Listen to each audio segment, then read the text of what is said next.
कृष्णाय वासुदेवाय हरये परमात्मने प्रणतः क्लेशनाशाय गोविंदाय नमो नमः। हरे कृष्णा। ओम नमः शिवाय।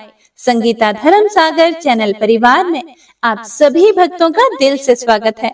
आप सभी भक्तों को सोमवती अमावस्या और वट सावित्री व्रत की बहुत बहुत शुभकामनाएं। हमारे चैनल पर सोमवती अमावस्या और वट सावित्री व्रत की कथा पोस्ट कर दी गई है।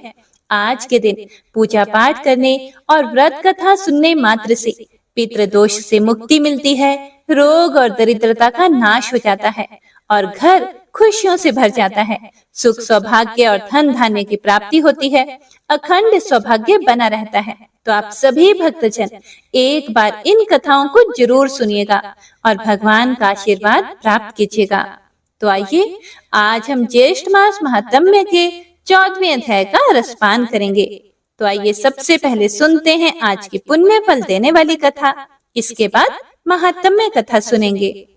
एक बनिया था, उसका व्यापार काफी जोरों से चल रहा था, लेकिन उसके दिल में साधु संतों के लिए बहुत ही प्यार था, बहुत ही प्यार की भावना थी। इसीलिए आए गए सभी अतिथियों की वह बहुत सेवा किया करता था। एक बार एक साधु उसके घर पर आकर रुक गए। उसने साधु की बहुत सेवा भगत की, अपने घर पर भोजन करवाया। साधु जी भी बड़े प्रसन्न हो गए और साधु सोचने लगे कि इस बनिए की आत्मा का तो मुझे कल्याण करना चाहिए। उन्होंने बनिए से कहा कि भाई, मैं तुम्हें आत्म कल्याण का रास्ता बताना चाहता हूँ, क्या तुम मुझसे मार्ग लोगे? फिर बनिए ने कहा कि हे महाराज, अभी तो मैं बहुत ज्यादा व्यस्त हूँ, आप कुछ दिनों के बाद मार्ग बताइएगा ताकि मैं आत्म चिंतन में समय दे सकूं। यह सुनकर साधु जी वहां से चले गए। 2-3 साल के बाद साधु जी फिर उस बनिए के घर पहुंचे। बनिया तो था नहीं, उसके बच्चों ने साधु की आवभगत की और बताया कि उनका पिता अर्थात वह बनिया स्वर्ग सिधार गया है। साधु ने जब ध्यान लगाकर देखा कि वह बनिया तो अपने ही घर में बैल की योनि में आया है। उन्होंने फिर बच्चों से पूछा कि क्या तुम्हारे घर पर कोई नया बैल आया है? फिर उन्होंने बड़ी प्रसन्नता से कहा कि हाँ, और साधु जी को बैल भी दिखाया। साधु ने बैल के कान में कहा कि देखो, तुम काम में फंसे रहे, आत्म कल्याण का मार्ग नहीं लिया और तुम्हारी योनि बदल गई। क्या अब तुम अपना आत्म कल्याण चाहते हो? हे प्रिय भक्तों, यह सुनकर बैल बोला कि महाराज, अभी तो मैं खेत जोतने में व्यस्त हूँ, गाड़ी हाँकता हूँ, इसीलिए कुछ दिन बाद आप आइएगा। साधु जी फिर वहां से लौट गए। कुछ दिनों के बाद फिर से वे साधु महाराज आए और उन्होंने उनके बच्चों से पूछा कि तुम्हारा वह बैल कहाँ गया? बच्चों ने कहा कि महाराज, वह तो मर गया है। फिर साधु महाराज ने फिर से ध्यान लगाया तो उन्हें मालूम हुआ कि वह बैल अपने ही दरवाजे का कुत्ता बनकर आया है। हे प्रिय भक्तों, अब देखिए, उन्होंने बच्चों से कहा कि तुम्हारे यहाँ कोई काला कुत्ता है? बच्चों ने कहा कि हाँ महाराज, बहुत ही अच्छा कुत्ता है तो अभी वह बहुत छोटा, लेकिन भौंकता बहुत है। फिर उन्होंने कुत्ते को साधु जी को दिखाया। साधु जी कुत्ते के पास जाकर बोले कि भाई, अब अपनी आत्मा का कल्याण कर लो। फिर से कुत्ता बोला कि महाराज, अभी तो मैं घर की रखवाली करता हूँ, इसीलिए आप कुछ दिन के बाद आइएगा, मैं अवश्य ही आत्म कल्याण करवाऊंगा। हे प्रिय भक्तों, साधु जी फिर से वापस लौट गए। साधु सोचते रहे कि मैंने बनिए की रोटी खाई है, इसीलिए जब तक मैं उसकी आत्मा का कल्याण नहीं करूंगा, तब तक साधु कर्म को पूरा नहीं कर पाऊंगा। इसीलिए वह जल्दी जल्दी उसकी आत्मा का कल्याण करना चाहते थे। कुछ दिनों के बाद साधु महाराज फिर से उसी बनिए के घर पहुंचे। उन्होंने बच्चों से पूछा कि वह काला कुत्ता कहाँ गया? फिर से बच्चे बोले कि वह तो मर गया है महाराज। साधु महाराज ने फिर से ध्यान करके देखा तो उन्हें मालूम हुआ कि वह सांप बनकर अपने धन की रक्षा कर रहा है। फिर साधु ने बोला कि तुम्हारे पिता ने तुम लोगों के लिए धन संपत्ति कुछ रखी है क्या?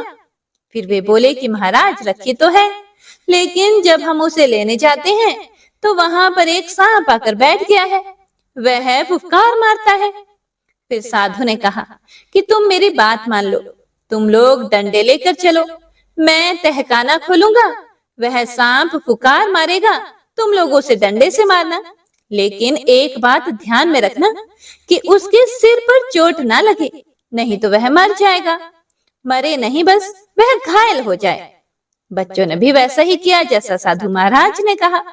जब सांप घायल हो गया तो महात्मा जी ने उसके कान में फिर से कहा कि अब तुम क्या चाहते हो बोलो, जिसकी रखवाली की वही तुम्हें डंडों से मारकर घायल बना रहे हैं। सांप दर्द और जख्म से बेचैन था। फिर उसने कहा कि हे महाराज, अब असहनीय दर्द हो रहा है, मेरा आत्म कल्याण कीजिए। तब महात्मा जी ने बनिए की रोटी की कीमत को चुका दिया, उसका आत्म कल्याण कर दिया, ताकि उसकी जीवात्मा फिर 84 योनियों में ना भटक सके। हे प्रिय भक्तों, इसी प्रकार हम सब भी अपने कामों में इतना व्यस्त रहते हैं कि भगवान के लिए थोड़ा सा भी समय नहीं निकाल पाते।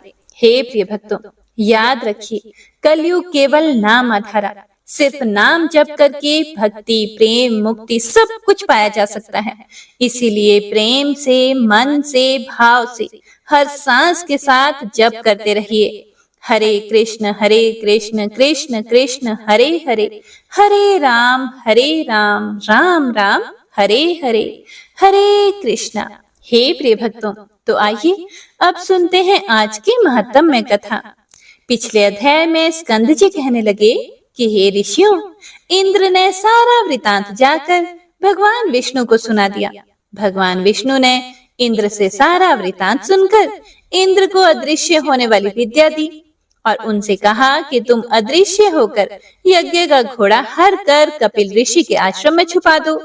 तब इंद्र यज्ञ का घोड़ा अदृश्य होकर हर लेते हैं और कपिल मुनि के आश्रम में उस घोड़े को छुपा देते हैं।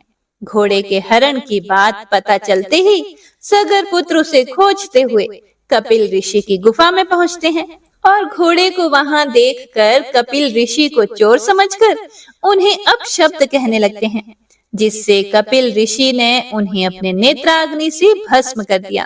तो आइए अब सुनते हैं इससे आगे का वृतांत। ऋषि कहने लगे, हे षडानन, जब राजा सगर की सब संतति भस्म हो गई और उनका यज्ञ ना हो सका तो राजा सगर ने उसके बाद क्या किया और उनके सैनिकों ने क्या किया, यह सब कृपा करके आप हमसे कहिए।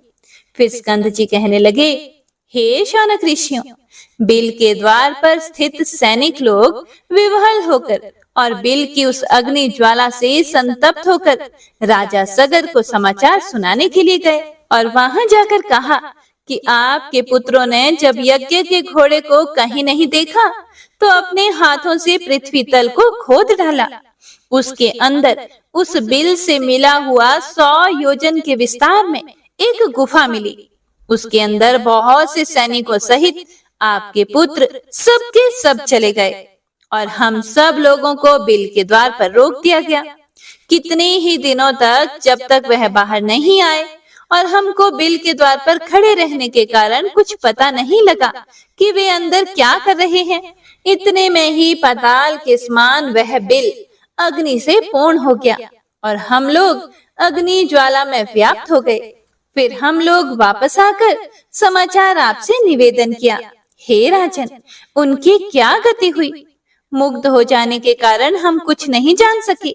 उन सैनिकों के ऐसे वचन सुनकर पर्वत पर वज्र प्रहार के समान राजा सगर पृथ्वी पर गिर गए और मूर्छा खाकर मृतवत से लगने लगे। यह देखकर उनके आत्मज और सभी ऋत्विज लोग हाहाकार करने लगे। इसके पश्चात राजा सगर को उठाकर उनके मुख कमल पर जल सिंचन करने लगे। राजा को मूर्छा से जागृत देखकर ऋत्विज लोग कहने लगे कि हे राजन, हे नृप शार्दुल, हे प्राणियों के रक्षक, शोक मत करो, क्योंकि पुरुष वीरशाली होते हैं। आप और हम सब उस बिल के द्वार पर चलेंगे और वे सब उस बिल के अंदर वाले जीव का बल और पराक्रम देखने के लिए यज्ञ के कार्य को समाप्त करके वहां चल पड़े। रास्ते में सैनिकों ने देवताओं से भी दुष्कर कर्म जो सगर पुत्रों ने किए थे राजा को दिखाए। बिल पर्यंत पृथ्वी का समस्त तल भाग खुदा हुआ देखकर ऋषि लोग कहने लगे कि हे उपस्थित वृंद, आप लोग सुनिए, हम सब राजा सगर के भाव को समझकर कहते हैं कि यह बड़ा भारी जो गड्ढा नजर आ रहा है सब समुद्र हो जाएगा। इस प्रकार विवाद करते हुए वह सब विवर के समीप चले गए और उसके समीप सब सेना को खड़ी करके धर्मात्मा राजा सगर ऋषियों के साथ संयत होकर परम अद्भुत भूगृह के अंदर गए। वह भूगृह इंद्रलोक के समान रत्नों से प्रदीप्त प्राणियों के संचार से रहित और सुंदर था, लेकिन भस्म से पूर्ण था। राजा व ऋषि लोग देखकर क्रम से उस तेज पुंज के पास गए। जलती हुई अग्नि के समान तेज से व्याप्त उनको देखकर, जो कि प्रज्वलमान परमात्मा ध्यान मग्न और योग गम्य है, सब ऋषि आदियों ने कुछ देर बाद उनको कपिल मुनि जानकर नमस्कार किया और उनकी बहुत स्तुति करने लगे। वे कहने लगे, हे देव, आप नित्य हैं। हे परमानंद, आपकी जय हो। जगत के कारण रूप तथा मन से सृष्टि का संहार करने वाले आपको हमारा नमस्कार है। हे सत्य गुण को धारण करने वाले हरि स्वरूप, आपको नमस्कार है। तथा तम रूप में स्थित रुद्र अर्थात शिव स्वरूप, आपको हमारा नमस्कार है। हे अखिल लोक वंदना की योग्य, हे सुरासुर से पूजित चरण कमलों वाले, आपको कोटि कोटि नमस्कार है। हे दया के सागर, संसार रूपी सागर में फंसे हुए हम लोगों की आप रक्षा करें। हे ब्राह्मणों के स्वामी, शीघ्र हम लोगों का उद्धार करें। शोक रूपी विशाल किनारों से रहित जल राशि में पतित इस पृथ्वी का उद्धार करें, क्योंकि हे दीनबंधु, आप ही आदि स्वरूप वाराह रूपधारी हैं। इस तरह स्तुति करके राजा सगर फिर से शोक मगन होकर और वर्षा काल में जैसे महान पाषाण गिरते हैं, पृथ्वी पर वह गिर गए। नेत्र खोलकर अपने सामने निश्चित रूप से पतित राजा सगर तथा उनके ऋषियों को देखकर कपिल मुनि यह वचन बोले। हे प्रिय भक्तों, कपिल मुनि ने इससे आगे जो कुछ भी कहा उसका वर्णन आप सभी भक्तजन अगले अध्याय में जरूर सुनिएगा। इति श्री ज्येष्ठ मास महात्म्य गंगा अवतरण कथा वर्णन चतुर्दश अध्याय संपूर्ण। आइए अब गजेंद्र मोक्ष स्तोत्र का पाठ करते हैं। इस माह में गजेंद्र मोक्ष स्तोत्र पढ़ने मात्र से जहां हर तरह के ऋण कर्ज से मुक्ति मिलती है, वहीं दसों दिशाओं से शुभ फल दिलाने में भी सक्षम है। इस स्तोत्र का जाप करने से जीवन में किसी भी प्रकार की परेशानियों से मुक्ति मिलती है। श्रीमद् भगवत गीता के 3रे अध्याय में गजेंद्र स्तोत्र पढ़ने को मिलता है। इस स्तोत्र में हाथी और मगरमच्छ के साथ हुए युद्ध का वर्णन किया गया है और गजेंद्र जब युद्ध से हार जाता है तो भगवान श्री हरि विष्णु का ध्यान करके उनकी स्तुति करता है और उसकी स्तुति से प्रसन्न होकर भगवान श्री हरि विष्णु आते हैं और उसे मोक्ष प्रदान करते हैं। और हे प्रिय भक्तों, इस पाठ को करते समय अगर हम अपने मन में यह भावना रखें कि हे श्री हरि विष्णु, हे मेरे प्रभु, जिस प्रकार से आपने गजेंद्र को परेशानी से बाहर निकाला, उसी प्रकार से हमें भी हमारी परेशानियों से बाहर निकालिए, तो यकीन मानिए निश्चित ही भगवान श्री हरि विष्णु हमारी मदद स्वयं करते हैं। तो आइए अब सच्चे मन से भगवान श्री हरि विष्णु का ध्यान करके इस परम कल्याणकारी स्तोत्र का पाठ करते हैं। जय श्री हरि विष्णु। शुक जी ने कहा कि बुद्धि के अनुसार पिछले अध्याय में वर्णन किए गए रीति से अपने मन को नियंत्रित करके और हृदय को स्थिर करके गजेंद्र अपने पिछले जन्म में याद किए गए सर्वोच्च कार्य और बार बार जप किए जाने वाले स्तोत्र का जाप करने लगा। गजेंद्र ने मन ही मन श्री हरि को ध्यान करते हुए कहा, जिनके प्रवेश करने से शरीर और मन चेतन की तरह व्यवहार करने लगते हैं, ओम द्वारा लक्षित और पूरे शरीर में प्रकृति और पुरुष के रूप में प्रवेश करने वाले उस सर्वशक्तिमान देवता का मैं मन ही मन स्मरण करता हूँ, जिनके सहारे ये पूरा संसार टिका हुआ है, जिनसे ये संसार अवतरित हुआ है और जिन्होंने प्रकृति की रचना की है और जो खुद उसके रूप में प्रकट हैं, लेकिन इसके बावजूद भी वो इस पूरी दुनिया से सर्वोपरि और श्रेष्ठ हैं। ऐसे अपने आप और बिना किसी कारण के भगवान की मैं शरण में जाता हूँ और अपने संकल्प शक्ति के बल पर अपने ही स्वरूप में रचित और सृष्टि काल में प्रकट एवं प्रलय में अप्रकट रहने वाले इस शास्त्र प्रसिद्धि प्राप्त कार्य कारण रूपी संसार को, जो बिना कुंठित दृष्टि के साक्ष्य रूप में देखते रहने पर भी लिप्त नहीं होते, चक्षु आदि प्रकाशकों के परम प्रकाशक प्रभु, आप मेरी रक्षा करें। बीतते गए समय के साथ तीनों लोकों और ब्रह्मादि लोकपालों के पंचभूत में प्रवेश कर जाने पर और पंचभूतों से लेकर महत्वपूर्ण सभी कारणों के उनकी परम करुणा स्वरूप प्रकृति में मगन हो जाने पर, उस समय दुर्गेय और घोर अंधकार रूपेण प्रकृति ही बच रही थी। उस अंधकार से परे अपने परम धाम में जो सर्वव्यापी भगवान सभी दिशाओं में प्रकाशित होते रहते हैं, वो भगवान मेरी रक्षा करें। विभिन्न नाट्य रूपों में अभिनय करने वाले और उस अभिनेता के वास्तविक स्वरूप को जिस प्रकार से साधारण लोग भी नहीं जान पाते, उसी तरह से सत्व प्रधान देवता और महर्षि भी जिनके स्वरूप को नहीं जान पाते, ऐसे में कोई साधारण प्राणी उनका वर्णन कैसे कर सकता है। ऐसे दुर्गम चरित्र वाले भगवान मेरी रक्षा करें।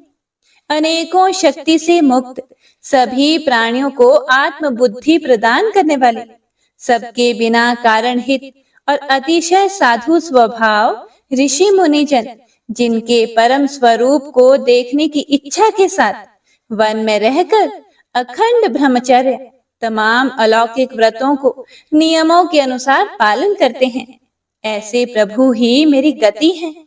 वह जिनका हमारी तरह ना तो जन्म होता है और ना जिनके द्वारा अहंकार प्रेरित कर्म ही होते हैं, जिनके निर्गुण स्वरूप का ना कोई नाम है और ना ही कोई रूप है, इसके बावजूद भी समय के साथ इस संसार की सृष्टि और प्रलय के लिए अपनी इच्छा से अपने जन्म को स्वीकार करते हैं। उन अनंत शक्ति संपन्न परम ब्रह्म परमेश्वर को मेरा नमस्कार है। उन प्राकृत आकार रहित और अनेक रूप वाले अद्भुत भगवान को मेरा बारंबार नमस्कार है। स्वयं प्रकाशित सभी साक्ष्य परमेश्वर को मेरा शत शत नमन है। वैसे देव जो मन, वाणी और चित्त वृत्तियों से परे हैं, उन्हें मेरा बारंबार नमस्कार है। विवेक से परिपूर्ण पुरुष के द्वारा सभी सत्व गुणों से परिपूर्ण, निवृत्ति धर्म के आचरण से मिलने योग्य और मोक्ष सुख की अनुभूति रूपी भगवान को मेरा नमस्कार है। सत्व गुणों को स्वीकार करके शांत, रजोगुण को स्वीकार करके घोर और तमोगुण को अपनाकर मूढ़ से प्रतीत होने वाले, भेद रहित अतएव सदा संभाव से स्थित ज्ञान धन प्रभु को मेरा नमस्कार है। शरीर, इंद्रिय आदि के समुदाय रूप सभी पिंडों के ज्ञाता, सबके स्वामी और साक्षी स्वरूप प्रभु को मेरा बारंबार नमस्कार है। सबके अंतर्यामी, प्रकृति के भी परम कारण लेकिन स्वयं कारण रहित भगवान को मेरा शत शत नमस्कार है। सभी इंद्रियों और सभी विषयों के जानकार, सभी प्रतीतियों के कारण रूप संपूर्ण जड़ प्रपंच और सबकी मूलभूता अविद्या के द्वारा सूचित होने वाले और सभी विषयों में अविद्या रूप से भासने वाले भगवान को मेरा नमस्कार है। सबके कारण लेकिन स्वयं कारण रहित तथा कारण होने पर भी परिणाम रहित होने की वजह से अन्य कारणों से भी विलक्षण कारण आपको मेरा बारंबार नमस्कार है। सभी वेदों और शास्त्रों के परम तात्पर्य, मोक्ष रूपी और श्रेष्ठ पुरुषों की परम गति देवता को मेरा नमस्कार है। वह जो त्रिगुण रूपों में छिपी हुई ज्ञान रूपी अग्नि है, वैसे गुणों में हलचल होने पर जिनके मन में संसार को रचने की वृत्ति उत्पन्न हो उठती हो और जो आत्मा तत्व की भावना के द्वारा विधि निषेध रूप शास्त्र से भी ऊपर उठे हों, जो महाज्ञानी महात्माओं में स्वयं प्रकाशित हो रहे हैं, ऐसे भगवान को मेरा नमस्कार है। मेरे जैसे शरणागत पशु के समान जीवों की अविद्या रूप फांसी को पूर्ण रूप से काट देने वाले परम दयालु और दया करने में कभी भी आलस्य नहीं करने वाले भगवान को मेरा नमस्कार है। अपने अंश से सभी जीवों के मन में अंतर्यामी रूप से प्रकट होने वाले सर्वनियंता अनंत परमात्मा आपको मेरा नमस्कार है। जो शरीर, पुत्र, मित्र, घर और संपत्ति सहित कुटुंबियों में अशक्त लोगों के द्वारा कठिनाई से मिलते हों और मुक्त पुरुषों के द्वारा अपने हृदय में निरंतर चिंतित ज्ञान स्वरूप सर्व समर्थ परमेश्वर को मेरा नमस्कार है। वह जिन्हें धर्म, अभिलाषित भोग, धन और मोक्ष की कामना से मनन करके लोग अपनी मनचाही इच्छा पूर्ण कर लेते हैं, अपितु जिन्हें विभिन्न प्रकार के अयाचित भोग और अविनाशी पार्षद शरीर भी देते हैं, वैसे अत्यंत दयालु प्रभु मुझे इस प्रकार की विपदा से हमेशा के लिए बाहर निकालें। वह जिनके एक से अधिक भक्त हैं, जो मुख्य रूप से एकमात्र उसी भगवान की शरण में हैं, जो धर्म, अर्थ आदि किसी भी पदार्थ को नहीं चाहते, अपितु जो केवल उन्हीं के परम मंगलमय एवं अत्यंत विलक्षण चरित्र का गुणगान करते हुए उनके आनंदमय समुद्र में गोते लगाते रहते हैं। उन अविनाशी, सर्वव्यापी, सर्वमान्य ब्रह्मादि के भी नियामक, अभक्तों के लिए भी हमेशा प्रकट होने वाले, भक्ति योग द्वारा प्राप्त अत्यंत निकट होने पर भी माया के कारण अत्यंत दूर महसूस होने वाले, इंद्रियों के द्वारा अगम्य और अत्यंत दुर्विज्ञ, अंत रहित लेकिन सभी के आदि कारक और सभी तरफ से परिपूर्ण उन प्रभु की मैं स्तुति करता हूँ। वो जो ब्रह्मा सहित सभी देवता, चारों वेद तथा समस्त चराचर जीव नाम और आकृति भेद से जिनके अत्यंत क्षुद्र अंशों से रचे गए हैं, जिस तरह से जलती हुई अग्नि की लपटें और सूरज की किरणें बार बार निकलती हैं और फिर से अपने कारण में ही लीन हो जाती है, उसी प्रकार बुद्धि, मन, इंद्रियां और नाना योनियों के शरीर, जिन सभी गुणों से प्राप्त शरीर जो स्वयं प्रकाश परमात्मा से प्रकट होता है और फिर से उन्हीं में लीन हो जाता है, वह प्रभु जो ना तो देवता है, ना असुर, ना मनुष्य है और ना ही मनुष्य से नीचे किसी अन्य योनि के प्राणी, ना ही वो स्त्री हैं और ना ही पुरुष, ना ही नपुंसक और ना ही वो कोई ऐसे जीव हैं जिनका इन तीनों ही श्रेणी में समावेश है।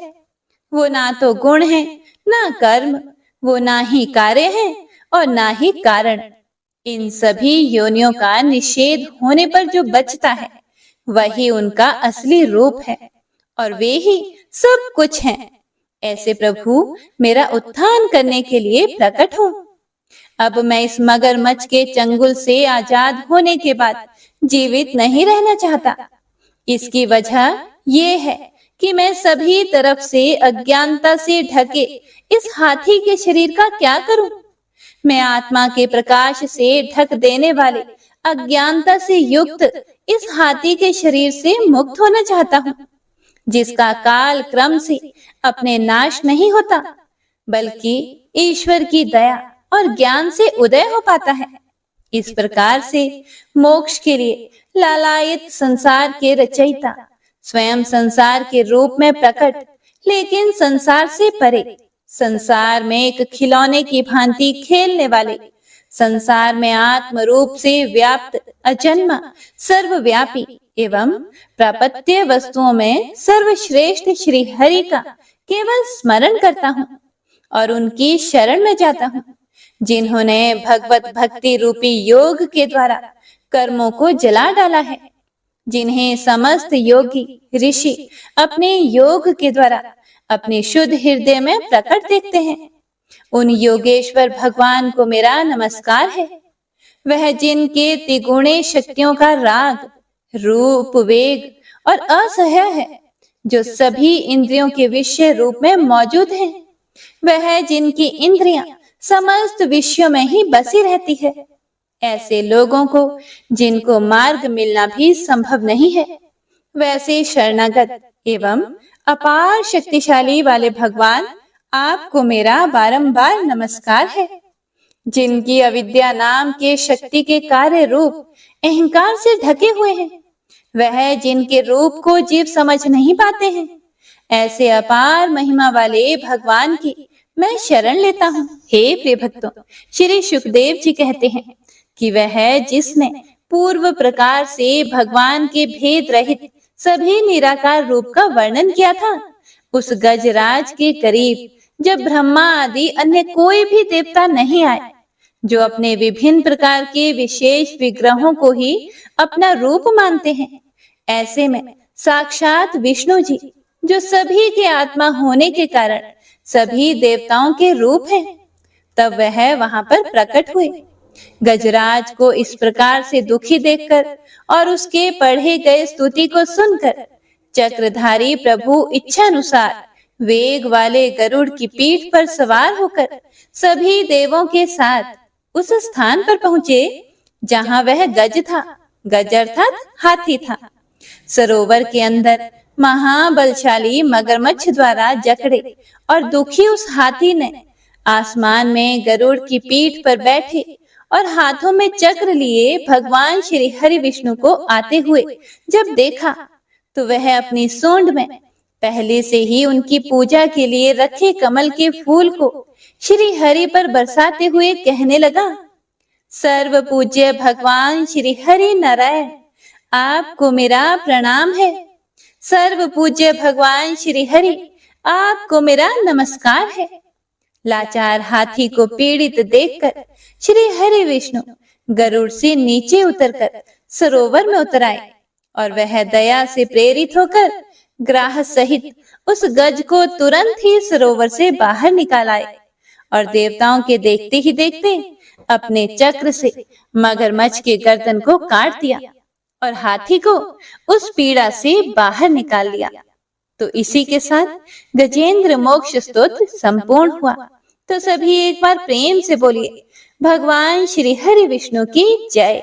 बंशी शोभित कर मधुर नील जलद तन श्याम, अरुण अधर जनु बिंब फल नयन कमल अभिराम, पूर्ण इंद्र अरविंद मुख पीतांबर शुभ साज, जय मन मोहन मदन छवि कृष्ण चंद्र महाराज।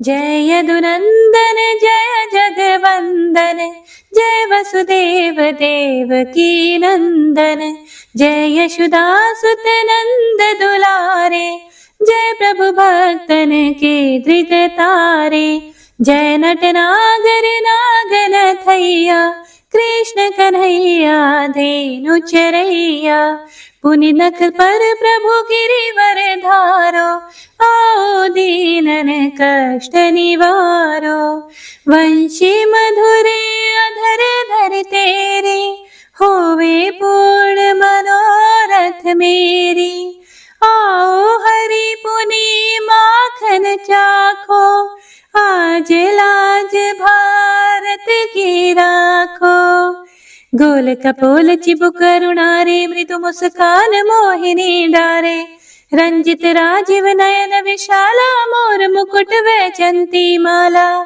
कुंडल श्रवण पीत पटाछे कटि किंकणी काछन काछे। नील जलज सुंदर तनु सोहे छवि लखि सुर नर मुनि मन मोहे। मस्तक तिलक अलक घुंघराले आओ कृष्ण बांसुरी वाले। करि पय पान पूत नहीं तार्यो अका बका का सुर मार्यो। मधुवन जलत अग्नि जब ज्वाला भय शीतल लखि तहि नंद लाला। सुरपति जब ब्रज चढ़े और साई मोसर धार वारी वर्षाई। लगत लगत ब्रज चहन बहायो गोवर्धन नख धारी बचायो। लखी यशोदा मन ब्रह्माधिकाई मुख मह 14 भुवन दिखाई। दुष्ट कंस अति उधम मचायो कोटि कमल जब फूल मंगायो। नाथी काली यही तब तुम लीन है चरण चिन्ह दई निर्भय कीन है। करि गोपिन संग रास विलासा सबकी पूर्ण करी अभिलाषा। केतिक महासुर संहार्यो कंस ही केस पकड़ी दई मार्यो। मात पिता की बंदी छुड़ाई उग्रसेन कहा राज दिलाई। मही से मृतक चाहो सुतलायो मातु देव की शोक मिटायो। भौमासुर मुरे दैत्य सहारी लाए 10 सहस कुमारी। दई भी नहीं तृण चीर सहारा जरा सिंधु राक्षस कह मारा। असुर बकासुर आदिक मार्यो भक्तन के तब कष्ट निवार्यो। दीन सुदामा के दुख टार्यो तंदुल 3 मूठ मुख डार्यो। प्रेम के साग विदुर धर मांगे दुर्योधन के मेवा त्यागे। लखी प्रेम की महिमा भारी ऐसे श्याम दीन हितकारी। भारत के पारथ रथ हाके लिए चक्र करे नहीं बलता के। निज गीता के ज्ञान सुनाए भक्तन हृदय सुधा वर्षाए। मीरा थी ऐसी मतवाली विष पी गई बजा कर ताली। राणा भेजा सांप पिटारी शालिग्राम बने बनवारी। निज माया तुम विधि दिखायो उरते संशय सकल मिटायो। तब शत निंदा करि तत्काला जीवन मुक्त भयो शिशुपाला। जब ही द्रौपदी टेर लगाई दीनानाथ लाज अब जाई। तुरत ही वसन बने नंदलाला बढ़े चीर भई अरि मोह काला।